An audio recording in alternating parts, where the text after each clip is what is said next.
राधे राधे दोस्तों, जय Shri Krishna. Good morning मेरे प्यारे दोस्तों, कैसे हो आप लोग। आई होप आप लोग अच्छे होंगे और आपकी पढ़ाई लिखाई भी अच्छी चल रही होगी दोस्तों।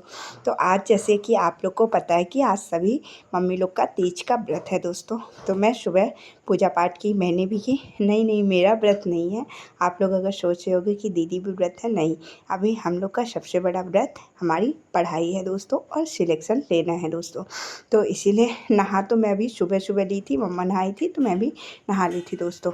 उसके बाद मैं पूजा पाठ की। पूजा पाठ तो आपको पता है कि मैं डेली करती हूँ। उसके बाद तैयार व्यार होके लाइब्रेरी आ गई थी दोस्तों।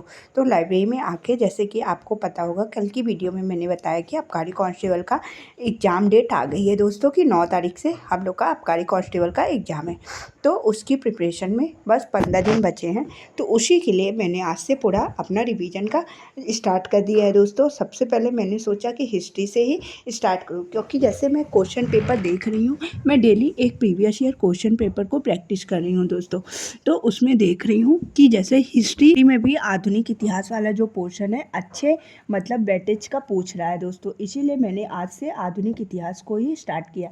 आधुनिक इतिहास में आज मैंने जितने भी विदेशी आक्रमण थे तो उनको पढ़ा, जैसे पुर्तगाली आए, अंग्रेज, डेनिश, डच, फ्रांसीसी, इन सभी चीज़ों को पढ़ी मैं, मतलब पूरा रिवीजन किया। एक बार मैंने चीज़ों को, जब मैं एनटीपीसी वाला पेपर देने गई थी तो उस टाइम पे मैंने सारी चीज़ों को अच्छे से प्रॉपर रिवीजन किया था।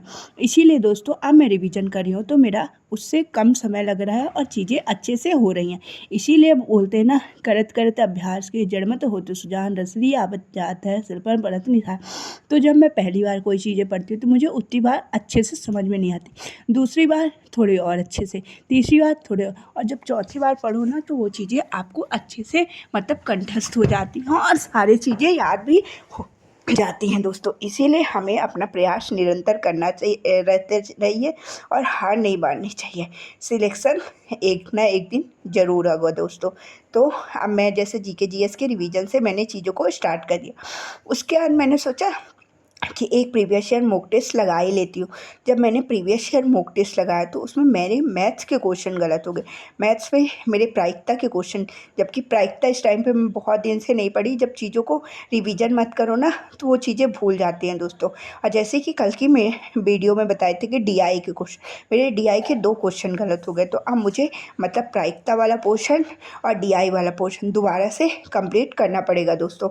और उसमें रीजनिंग में मेरा ये जो कैलेंडर, क्लॉक कैलेंडर वाले क्वेश्चन रहते हैं ना, कैलेंडर वाले मेरे 2 क्वेश्चन गलत हो गए।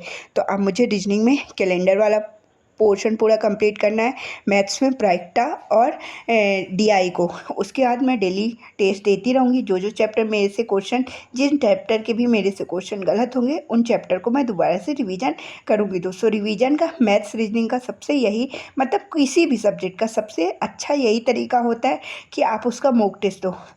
आप देखो कि आपसे मॉक टेस्ट देने से ज़्यादा उसका एनालिसिस करना ज़रूरी रहता है दोस्तों। और उसमें देखो कि आपके कौन से टॉपिक के क्वेश्चन गलत हो रहे हैं, और फिर उस टॉपिक के क्वेश्चन में मतलब जो आप चेक कर लो, वो टॉपिक को नोट डाउन कर लो और दूसरे दिन उस टॉपिक को अच्छे से पढ़ो।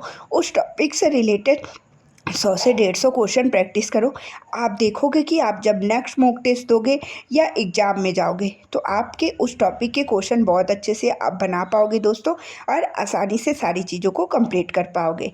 तो फिर मैंने मॉक टेस्ट दिया और मतलब मॉक टेस्ट का एनालिसिस वगैरह किया। उसके बाद मैं करेंट अफेयर की क्लासेस लेने लगी थी दोस्तों। अब मैं करेंट अफेयर की, आपको तो पता है कि मतलब मैं लगभग डेली ही करेंट अफेयर की क्लास लेती हूँ, तो इसी से मेरा करेंट रिवीजन हो जाता है। आप लोग भी प्लीज़, मेरी हम्बल रिक्वेस्ट है, आप लोग डेली करेंट अफेयर की क्लासेस लिया करो। डेली करेंट अफेयर की क्लासेस लेने से ये होता है कि सर जो लल्लन टॉप में रिवीजन कराते हैं उससे हमारा पिछला करेंट भी अच्छे तरीके से रिवीजन हो जाता है दोस्तों, और सारी चीज़ों को हम कवर अप कर लेते हैं। इस तरह से मेरी कुछ एग्ज़ाम की स्ट्रेटेजी है। अगर मेरी स्ट्रेटेजी आपको अच्छी लगती है तो आप लोग भी मेरे साथ अपने स्टडी स्टार्ट करिए। अपनी मेरी जो स्ट्रेटेजी है आप लोग भी फॉलो करिए। आप देखोगे कि आप एग्ज़ाम में बेहतर प्रदर्शन कर पाओगे दोस्तों। एग्ज़ाम में 100% मार्क्स कर पाओगे दोस्तों। इन्हीं सारी चीज़ों के साथ मैं अपनी स्टडी को कंटिन्यू कर रही हूँ। साथ ही साथ यूपीएसआई का भी मैंने फॉर्म फिल कर लिया है दोस्तों। अगर आपने जिसने भी मतलब अभी सोच रहे हो कि करें कि ना करें, एक बार आप प्रीवियस ईयर मॉक टेस्ट दो, फिर आप फॉर्म फिल करने जाओ दोस्तों, क्योंकि यूपीएसआई के लिए बहुत टाइम नहीं मिलेगा, 3 से 4 महीने ही मिलेगा। तो आप जब प्रीवियस ईयर मॉक टेस्ट लगाओगे तो उसमें आप एक अंदाज़ा लगा लोगे कि आप कहाँ पे अभी मतलब हो दोस्तों, और कितना आपको कवर अप करना है। इस तरह से अपनी प्रिपरेशन को आप अच्छे से कर सकते हो, क्योंकि क्या है कि आबकारी कांस्टेबल में वैकेंसी बहुत कम है दोस्तों। इसीलिए हम आबकारी कांस्टेबल के मतलब उसमें नहीं बैठ सकते। हमारा जो नेक्स्ट एग्ज़ाम है उसको हमें फोकस में लेके चलना है, ठीक ना। साथ ही साथ देखो, उसका जब हम कवर करेंगे तो हमें आबकारी कांस्टेबल के लिए कुछ अलग से नहीं पढ़ना है, बस मैथ में कुछ चैप्टर हैं जो हमें एक्स्ट्रा पढ़ने पड़ेंगे दोस्तों। इसीलिए हमारा मतलब ये नहीं कि अब आबकारी कांस्टेबल का पेपर आ गया तो यूपीएसआई वाला पूरा पोर्शन छोड़ दो, बिल्कुल भी नहीं। यूपीएसआई को लेके चलना है। हाँ, 1-2 सब्जेक्ट अभी थोड़ा मतलब रोक के रख दो, जैसे हिंदी। अभी आप मत पढ़ना स्टार्ट करो हिंदी को, जितना इसमें आ रहा है ना, किसमें हम लोग के आबकारी कांस्टेबल में, वो सारे चैप्टर को आप पढ़ना है। और धाराएं, जो मूल विधि है उसको एक एक वीडियो डेली स्टार्ट कर दो दोस्तों। मेरी बुक भी आ गई है मूल विधि की। जिस दिन भी मेरे पास टाइम रहेगा कोशिश करूँगी संडे को तो उस बुक का सारा रिव्यू देके एक वीडियो बना दूँ दोस्तों। तो आज की इस वीडियो में इतना ही दोस्तों। आई होप आप लोग को वीडियो अच्छे से सारी समझ में आई होगी, अच्छे से आपकी मेरी वीडियोस के माध्यम से हेल्प होती होगी दोस्तों। अब हम लोग मिलेंगे नेक्स्ट वीडियो में, एक नई शुरुआत करेंगे। तब तक के लिए बाय बाय दोस्तों। आप लोग अपना ध्यान रखिएगा, अच्छे से पढ़ाई करिए दोस्तों, क्योंकि एग्ज़ाम अब सभी लगातार नज़दीक है दोस्तों। तो राधे राधे दोस्तों, जय श्री कृष्णा दोस्तों, बाय बाय। आप लोगों ने अगर मेरे चैनल को सब्सक्राइब नहीं किया तो सब्सक्राइब किए। बाय बाय, राधे राधे, जय श्री